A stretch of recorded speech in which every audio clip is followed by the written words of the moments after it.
సినిమాల్లో ఉండేవాళ్ళు సినిమాల్లో ఉంటారు కానీ ప్రజా జీవితంలో కూడా హీరోగా నిరూపించుకున్న వ్యక్తి పవన్ కళ్యాణ్ గారు. ఇంకొక పక్క 5 సంవత్సరాలు ఎంపీగా పనిచేసి నేను ఏమీ చేయలేకపోయానని బాధపడుతూ టికెట్ ఇస్తానన్నా నీ టికెట్ నాకొద్దని జనసేన ద్వారా న్యాయం చేస్తానని జనసేన అభ్యర్థిగా పోటీ చేస్తున్నటువంటి బాలశౌరి గారు, ఇంకో పక్క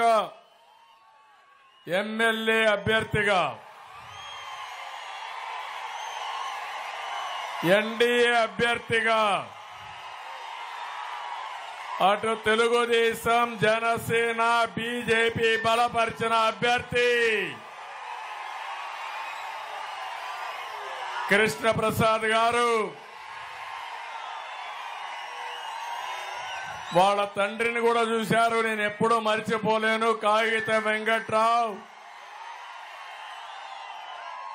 బడుగు బలహీన వర్గాల నుంచి వచ్చి అనునిత్యం మీకోసం పనిచేసిన వ్యక్తి కాగిత వెంకట్రావు అని చెప్పి ఒకసారి గుర్తు చేసుకుంటూ వారి ఆశయాలను కొనసాగిస్తున్నటువంటి కృష్ణ ప్రసాద్ని ఎమ్మెల్యేగా గెలిపించమని కోరడానికి నేను పవన్ కళ్యాణ్ గారు ఇక్కడికి వచ్చాం. ఇక్కడ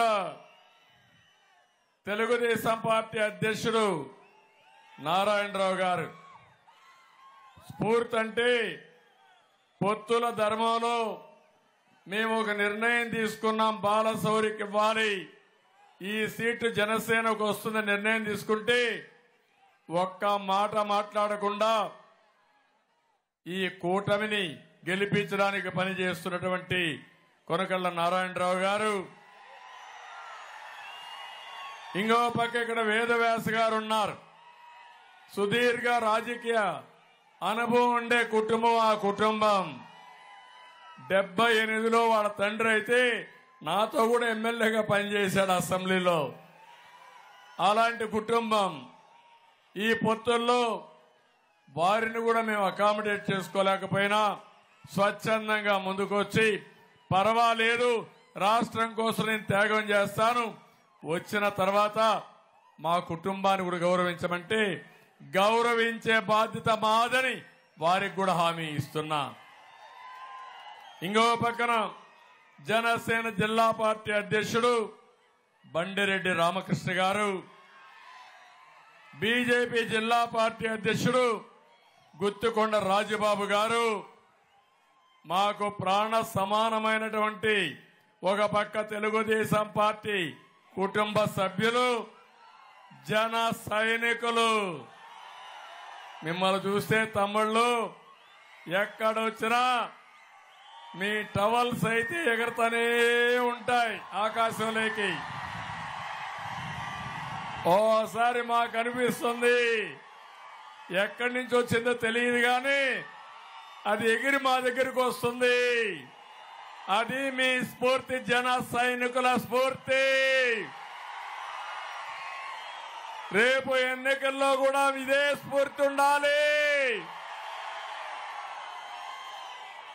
ఏదైతే వైఎస్ఆర్ కాంగ్రెస్ పార్టీ ఆలోచించారు దొంగ ఓట్లు వేసుకుంటామని, అలో చేస్తారా జన సైనికులు, తెలుగుదేశం పార్టీ కార్యకర్తలు, బీజేపీ కార్యకర్తలు అలో చేస్తారా అని మిమ్మల్ని అడుగుతున్నా.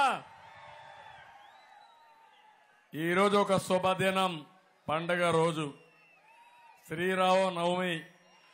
ఈరోజు మీరందరూ వచ్చి బ్రహ్మాండంగా సక్సెస్ చేశారంటే ఇంకా మన విజయాన్ని ఎవ్వడు ఆపలేడు. ప్రతి ఊర్లో ప్రతి వాడలో అంత ఘనంగా జరుపుకునేది శ్రీరామనవమి. రాములోరి పెళ్లి చేసి అందరూ చల్లగా ఉండాలని కోరుకుంటారు, మంచి పాలన కావాలని కోరుకుంటాం. ఎప్పుడైనా సుపరిపాలన అంటే అది రామరాజ్యం గుర్తొస్తుంది. మీరు ఆశీర్వదించండి, ఇది మా బాధ్యత.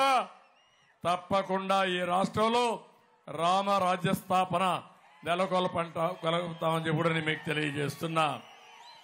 ఇది జరగాలంటే శ్రీరాముడు రావణాసురుని చంపాడు. మీరేం చేయాలి? జగనాసురుణ్ణి ఏం చేస్తారా? మీరు వధ జరగాలనా లేదా? చేస్తామని గట్టిగా చెప్పండి, కొట్టి చెప్పండి, చేస్తామని. ఇప్పుడే మిత్రులు చాలా విషయాలు మాట్లాడారు. ఇక్కడుండే వాళ్ళు ఎవరైనా ఆనందంగా ఉన్నారా తమ్ముళ్ళు అని అడుగుతున్నా. ఏమమ్మా ఆడబిడ్డలు మీరు ఆనందంగా ఉన్నారమ్మా అని అడుగుతున్నా. ఒక వర్గం అని కాదు, ఇంకొక వర్గం కాదు, అందరినీ నట్టేట్లో ముంచేసిన వ్యక్తి ఎవరు? సైకో జగన్. నేను జగన్మోహన్ రెడ్డి అనడం లేదు, పేరు మార్చా, జగన్ రెడ్డి సైకో.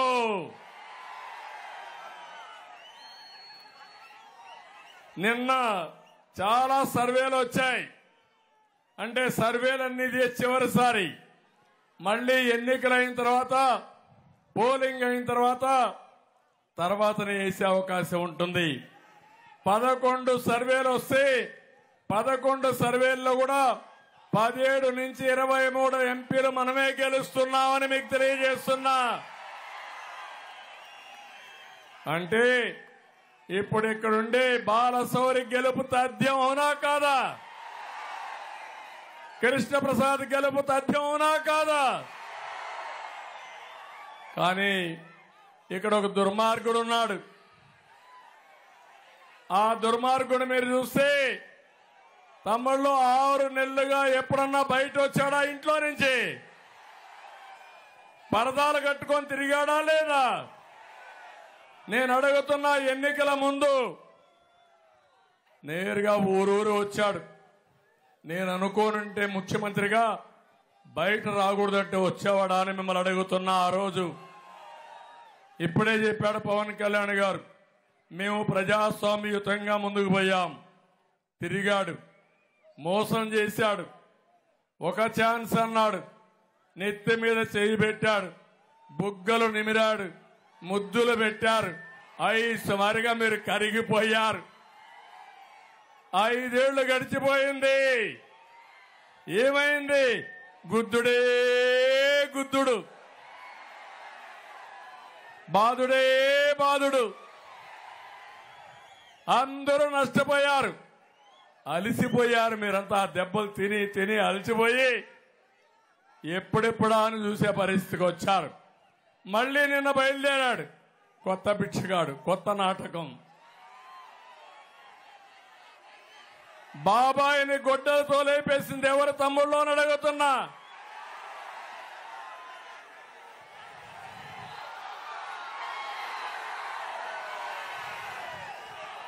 డ్రామా ఆడాడా లేదా? ఆ నేరం మా మీద పెట్టాడా లేదా? కోడికత్తి డ్రామా ఆడాడా లేదా? నిన్నే గులకరాయి డ్రామా. ఆయన మీటింగ్ పెట్టాడంట, కరెంట్ ఆఫ్ అయిపోయిందంట. పవన్ కళ్యాణ్ అక్కడికి వచ్చి ఒక రాయి వేశాడు, గులకరాయి. లేకపోతే చంద్రబాబు నాయుడు ఒక కుట్ర చేశాడు, హత్యా ప్రయత్నం. అర్థం చేసుకున్నారా తమ్ముళ్ళు?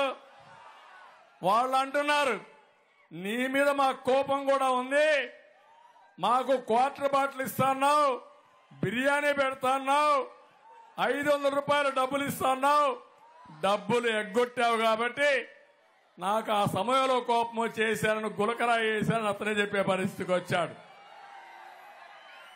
ఓకే, నువ్వంటే మహానాయకుడు.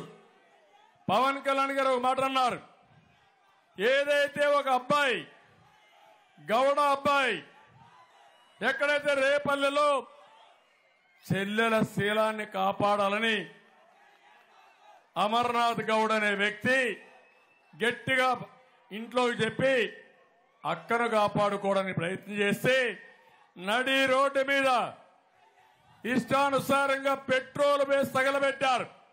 ఆ రోజు గుర్తుకు రాలేదా జగన్మోహన్ రెడ్డి? సైకో వైఎస్ఆర్ కాంగ్రెస్ నాయకులు అడుగుతున్నా. ఆ మాట అడిగాడు పవన్ కళ్యాణ్ గారు. ఇప్పుడు అంటున్నాడు ఆయన, నా మీద దాడి చేసినప్పుడు, పవన్ కళ్యాణ్ గారి పైన దాడి చేసినప్పుడు ఎప్పుడూ ఖండించలా. నేను ఖండించా, ప్రధానమంత్రి ఖండించారు, అందరూ ఖండించాం.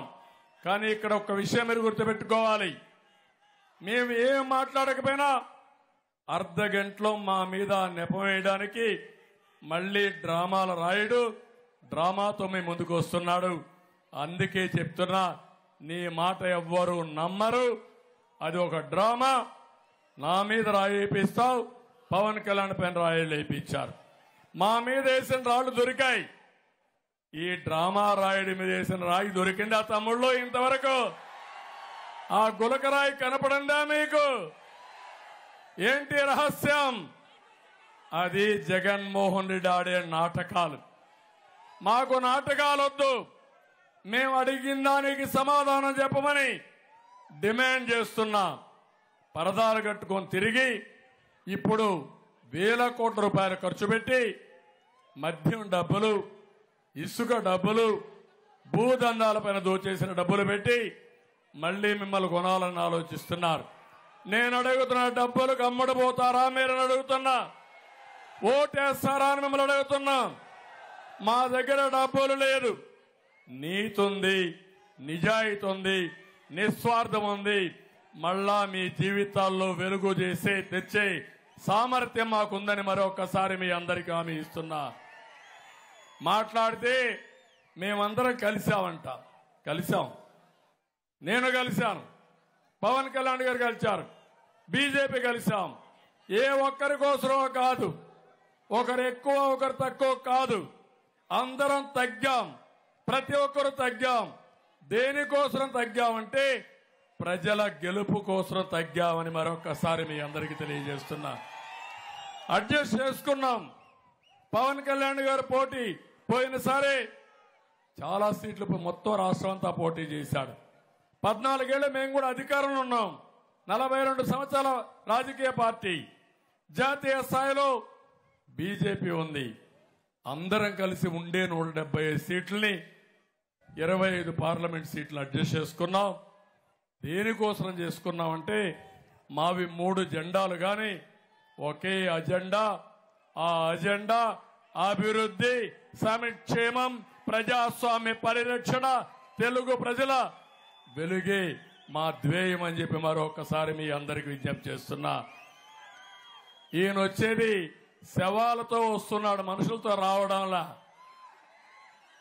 మీరు ఒకసారి గుర్తించుకోండి.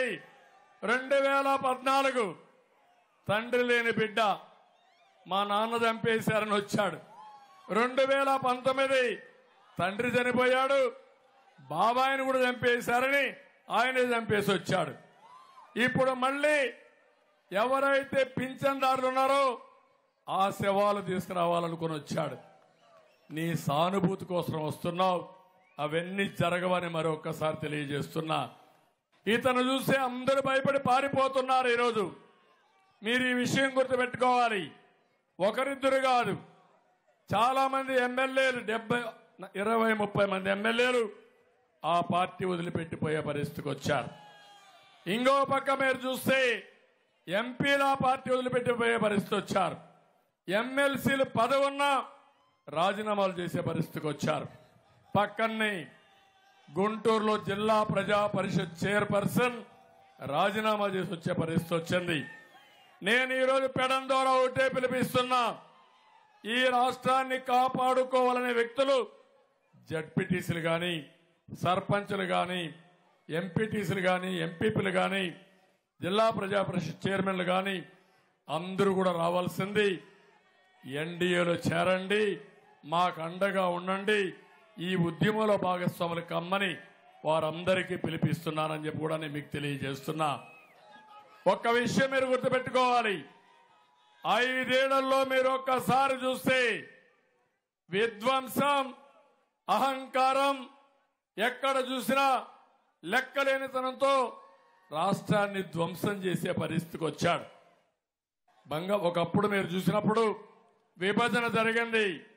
మనకు అన్యాయం జరిగింది, మళ్ళా మేము బాధపడ్డాం, నేను బాధపడ్డాను, పవన్ కళ్యాణ్ గారు బాధపడ్డారు.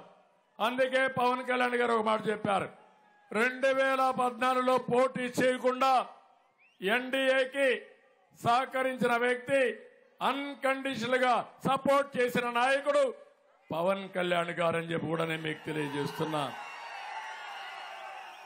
ఒక బాధ ఆవేదనతో చేశాడు. ఆ తర్వాత నేను కూడా ఏ విధంగా చేశారు మీరు పరిపాలన చూశారు. ఎప్పుడూ రానటువంటి పట్టసీమను పూర్తి చేసి కృష్ణా డెల్టాకు నీళ్లు తీసుకొచ్చి మీకు రెండో పంట కానీ మొదటి పంటకు కానీ ఇబ్బంది లేకుండా నీళ్లు తీసుకొచ్చిన పార్టీ తెలుగుదేశం పార్టీ. అదే మరిగా 72% పోలవరాన్ని పూర్తి చేశాం. అదే నేనుంటే ఈ పార్టీ కాదు, 2020కే పోలవరం పూర్తయి కృష్ణా డెల్టా 3 పంటలు ఇచ్చేవాళ్ళం. ఇక్కడ నీటి సమస్య అనే మాట ఉండేది కాదని మీ అందరికీ విజ్ఞప్తి చేస్తున్నా. ఈరోజు పోలవరం గోదావరిలో ముంచేశాడు దుర్మార్గుడు. ఇక్కడ ఇంకొక విషయం మీరు గుర్తుపెట్టుకోవాలి, సంపద అంటే ఎక్కడో చెట్లు కాయదు. మనకు డబ్బులు కావాలంటే మీరు ఒక పని చేస్తే తప్ప డబ్బులు రావు. ఎప్పుడైతే సంపద సృష్టిస్తామో ఆ సంపద వల్ల మన ఆదాయం పెరుగుతుంది, ప్రభుత్వానికి ఆదాయం వస్తుంది, సంక్షేమ కార్యక్రమాలు చేయడానికి అవకాశం వస్తుంది. అమరావతి చూశారు. ఒకప్పుడు హైదరాబాద్ నగరం 95-96లో నేను ముఖ్యమంత్రి అయినప్పుడు హైటెక్ సిటీ ఏరియాలో 1 లక్ష రూపాయలు ఎకరా. తర్వాత నేను హైటెక్ సిటీ కట్టిన తర్వాత 1 ఎకరా 100 కోట్ల రూపాయలు చేసిందంటే అది అక్కడ సంపద సృష్టించిన విధానం. ఒక ఇండస్ట్రీ వస్తే ఆదాయం పెరుగుతుంది, మన పిల్లలకు ఉద్యోగాలు వస్తాయి, 3 పంటలకు నీళ్లు ఇస్తే గిట్టుబాటు ధరిస్తే రైతుకు ఆదాయం పెరుగుతుంది, రైతు కూలీలు బాగుపడతారు, ప్రభుత్వానికి పన్నులు వస్తాయి, ఒక రోడ్డు వేస్తే పరిశ్రమలు వస్తాయి. ఈ విషయాలు నేను అడుగుతున్నా. ఇప్పుడు ఇక్కడ Machilipatnam to Vijayawada national highway వచ్చింది. ఎవరి పీరియడ్లో వచ్చింది తమ్ముళ్ళు అని మిమ్మల్ని అడుగుతున్నా. ఆ నేషనల్ హైవే వల్ల మచిలీపట్నం నుంచి ఈజీగా ఒక 45 నిమిషాల్లో మీరు విజయవాడకు పోయే పరిస్థితికి వచ్చారు. దానివల్ల రాబోయే రోజుల్లో ఇప్పుడు కూడా చెప్పారు మాకు ఇండస్ట్రీస్ కావాలని. తప్పకుండా పెడనలో ఇండస్ట్రీస్ వచ్చే అవకాశం ఉంటుంది. పెడన కంటే ఇంకో పక్క మీరు చూస్తే బందర్ పోర్ట్ ఇక్కడికి వస్తే, అమరావతి రాజధాని వస్తే పెడన కూడా ఒక సెటిలైన్ టౌన్షిప్ గా ఉండి మీ పిల్లలు ఎక్కడికి పోకుండా ఇక్కడే ఉద్యోగాలు వచ్చే పరిస్థితి వస్తుంది. అది మా కళ, అదే మా ఆలోచన. అది చెయ్యకుండా 4 ఏళ్లుగా మీరు చూస్తే ఎక్కడ చూసినా సంక్షేమం అంటాడు.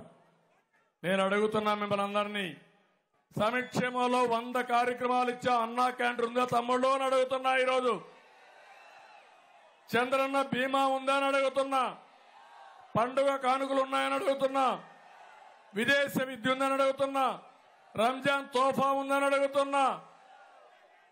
అన్ని కార్యక్రమాలు ఆలోచిస్తే అన్ని రద్దు చేసి ఈరోజు నవరత్నాలని నవ మోసాలు చేసే పరిస్థితికి వచ్చాడు. అవి నవరత్నాలు కాదు, నకిలీ రత్నాలు. నేను అడుగుతున్నా ఈ ముఖ్యమంత్రిని, మడమ తిప్పను మాట తప్పనని మాట్లాడతాడు. ఏం చెప్పాడు ఆ రోజు? ప్రత్యేక హోదా తెస్తాన్నాడా లేదా? కేంద్రం మెడలు వస్తానాడా లేదా? మద్యపాన నిషేధం చేసిన తర్వాతనే మీ ఓటు అడుగుతానన్నాడా లేదా అని మిమ్మల్ని అడుగుతున్నా. చేశాడా మద్యపాన నిషేధం? తమ్ముళ్ళు 200 అప్పుడు ఎంత తమ్ముళ్ళు? క్వార్టర్ బాటిల్ మందు బాబులు ఇక్కడ ఉంటారు. 60 రూపాయలు అవునా కాదా? ఇప్పుడు ఎంత? ఈరోజు 200. పెరిగిన ధర ఎంత? 140 రూపాయలు అవునా కాదా? ఎవరికి పోయింది ఆ డబ్బులు? బ్రాండీ షాప్ లో ఆన్లైన్ పేమెంట్స్ ఉన్నాయా అని అడుగుతున్నా. మీ ఊర్లో తోపుడు బండి ఉంది, తోపుడు బండి దగ్గర పెట్టి చిల్లరిస్తే వాళ్ళు తీసుకోకుండా స్వాపింగ్ చేయమంటారు ఫోన్లో. అవునా కాదా అని అడుగుతున్నా. అంటే ఈ ముఖ్యమంత్రి అవినీతికి పాల్పడి మీరు తాగే మద్యంలో కూడా మీ ద్వారా రక్తాన్ని తాగే దుర్మార్గుడు ఈ జగన్మోహన్ రెడ్డి.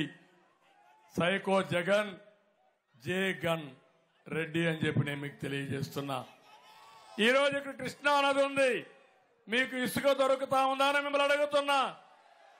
ఒకప్పుడు ట్రాక్టర్ 1000 రూపాయలు, ఈరోజు ఎంత ట్రాక్టరు? సిమెంట్ ధర పెరిగిందా లేదా? స్టీల్ ధర పెరిగిందా లేదా? 40 లక్షల మంది భవన నిర్మాణ కార్మికులు దెబ్బతినే పరిస్థితికి వచ్చారు. నేను ఒకటే మిమ్మల్ని అందరినీ కోరేది, ఈరోజు 5 సంవత్సరాల్లో రాష్ట్రం 30 సంవత్సరాలు ఎన్నికెళ్ళింది. అందుకే మేము ఈ పొత్తు పెట్టుకున్నాం. జీతాలు కూడా ఇవ్వలేని పరిస్థితి.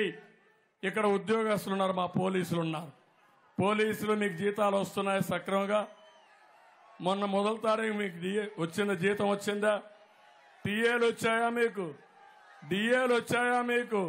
ప్రావిడెంట్ ఫండ్ మీ డబ్బులు మీకు వచ్చిందా మీకు? మిమ్మల్ని కూడా ఈ జగన్మోహన్ రెడ్డి బానిసలు అనుకుంటున్నాడు. ప్రతి ఒక్కరి రాష్ట్రంలో ఆయనకు బానిసలుగా పనిచేయాలనుకుంటున్నాడు. భయపెట్టి పనిచేయిస్తున్నాడు. ప్రతి ఒక్కరి మెడ మీద కత్తిపెట్టి ఆస్తులు రాయించుకోవడం. ఇప్పుడు కొత్తగా ఒక చట్టం తీసుకొచ్చాడు. ఏదైతే భూ పరిరక్షణ చట్టం ఒకటి తీసుకొచ్చాడు. ఆ రికార్డన్నీ ఆయన దగ్గరనే ఉంటాయంట. ఇప్పుడు మీ దాంట్లో పట్టాదారు పాస్ పుస్తకం ఉండదు, టైటిల్ డీడ్ ఉండదు, లేకపోతే మన 10(1) ఉంది, ఏ రికార్డు ఉండవు. జగన్మోహన్ రెడ్డి రాసుకునే రికార్డే ఆయన దగ్గర బటన్ ఉంటుంది. బటన్ నొక్కితే మీ పేరు మారిపోతుంది. మీ పేరు మారిపోతే మీ రాత మారిపోతుంది. ఇంకేం చేస్తారో మీరే ఆలోచించుకోమని కోరుతున్నా. అంటే ఒక ముఖ్యమంత్రి దుర్మార్గుడు వస్తే, టెక్నాలజీని ఉపయోగిస్తే మన జీవితాలను సర్వనాశనం చేయగలుగుతారు. అదే టెక్నాలజీ సద్వినియోగం చేసుకుంటే మన జీవితాలకు వెలుగులు వస్తాయని చెప్పి కూడా నేను మీకు తెలియజేస్తున్నా. అందుకే ఈరోజు మేము వచ్చాం. నేను ఒకటే కొండ నాయకుల్ని, కార్యకర్తలను కోరుతున్నా, 25 రోజులు మీరు కష్టపడండి. మేము మీకు అండగా ఉంటాం. ప్రజలకు మీరు అండగా ఉండండి. ఏం చేస్తున్నారో చెప్పండి. ఓట్లు వేయించే బాధ్యత మీది. మిమ్మల్ని గౌరవించే బాధ్యత మా కూటమి మేము తీసుకుంటామని చెప్పి కూడా నేను మీకు తెలియజేస్తున్నా. ప్రతి ఒక్క కార్యకర్తను కోరుతున్నాను, ఒక తెలుగుదేశం పార్టీ కార్యకర్తల్ని, జనసేన కార్యకర్తల్ని, బీజేపీ కార్యకర్తల్ని, రేపు రాబోయేది కేంద్రంలో మనమే వస్తున్నాం. ఎన్డీఏ వస్తుంది, రాష్ట్రంలో ఎన్డీఏ ప్రభుత్వం వస్తుంది. బాగా కష్టపడిన కార్యకర్తలకి, ఇప్పుడు న్యాయం జరిగిన కార్యకర్తలకి గుర్తింపిచ్చే బాధ్యత, ప్రాధాన్యత ఇచ్చే బాధ్యత మా 3 పార్టీలు మేము తీసుకుంటామని మరొక్కసారి మీ అందరికీ హామీ ఇస్తున్నా. అయితే ప్రతి ఒక్క ఓటు కూడా చాలా ముఖ్యం. ఇక్కడ బాలశౌరి గారు గెలుస్తున్నారు, డౌట్ లేదు. అనుమానం ఉందా తమ్ముళ్ళు అని అడుగుతున్నా. ఏమమ్మా ఆడబిడ్డలు చెప్పండి. అందరూ కూడా గెలిపిస్తామని గట్టిగా మంచి మెజార్టీ రావాలి. చరిత్రలో మచిలీపట్నంలో ఎప్పుడు రానంత మెజారిటీ తెప్పిస్తామని గట్టిగా చప్పట్లు కొట్టి హర్షాన్ని, ఆమోదం తెలియజేయండి. మేమందుకే కేంద్రం ఎన్నికల మేనిఫెస్టో తెచ్చింది. మేము కూడా ఒక ఎన్నికల మేనిఫెస్టో ఇచ్చాం. సూపర్ 6 అన్నాం. పవన్ 6 కాదు, ఇంకా 2-3 ఉన్నాయి. 10 వరకు వెళదామంటే చేద్దామని మేము ఒక అవగాహనకు వచ్చాం. అందులో కూడా మా ఆడబిడ్డలకు హామీ ఇస్తున్నా. ఈరోజు ఆడబిడ్డ అనేది ఒక్కొక్కరికి 1500 నెలకు మీ అకౌంట్లో వేసే బాధ్యత మాదని మా ఆడబిడ్డలందరికీ హామీ ఇస్తున్నా. ఎంతమంది ఆడబిడ్డలుంటే అంతమందికి 1500 ఇస్తాం. 18 సంవత్సరాలు పైబడిన ప్రతి ఒక్కరికి మళ్ళా పింఛన్ వచ్చే వరకు మీకు 1500 రూపాయలు ఇస్తాం.